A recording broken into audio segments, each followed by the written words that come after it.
কেন্দ্রে এত ভোট হয়ে গেছে, যেহেতু গণমাধ্যমে ভোট বাহিনীর অনেক প্রচার প্রচারণা বেশি, যৌক্তিকতে রিয়েলিটি কি ছিল, মাঠে আসলে কি হয়েছিল, সেই জিনিসগুলো সামনে আনা দরকার।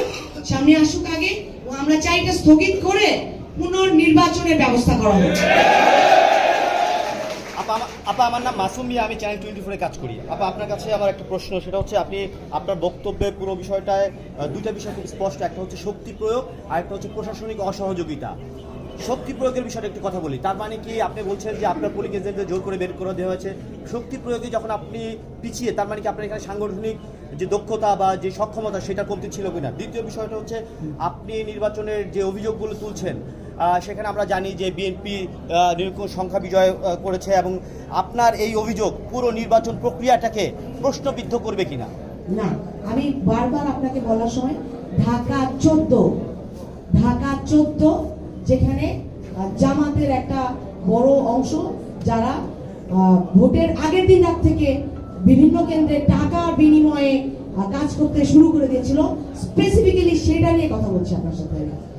দ্বিতীয়ত, আপনি যেটা বললেন শক্তি প্রয়োগ বলতে, আমি বলেছি প্রশাসনের একাংশ, আমার এমন কোন কেন্দ্রের বাইরে ভলান্টিয়ার নাই যাদের মারা হয় নাই, ওখানে যে ভয়ঙ্কর সৃষ্টি করা হয় নাই যেখানে পাবলিক যে নির্বিঘ্নে ভোটটা দিতে পারে।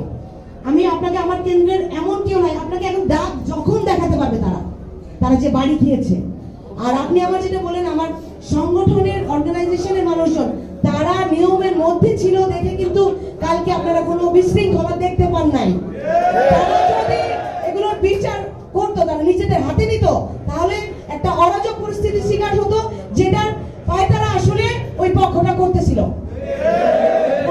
আপনারা বিগত দিনের বিভিন্ন সংবাদ ফুটেজগুলো যদি দেখেন, কালকের ইলেকশনের কল্যাণপুর গার্লস স্কুলের লাইভ সেশনটা যদি আপনারা দেখেন, প্রত্যেকটা লিংক আপনাদের সাথে শেয়ার করে দেওয়া হবে।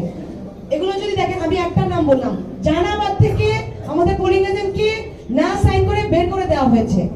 এরকম আমাদের অসংখ্য অগণিত কেন্দ্রে এগুলো হয়েছে।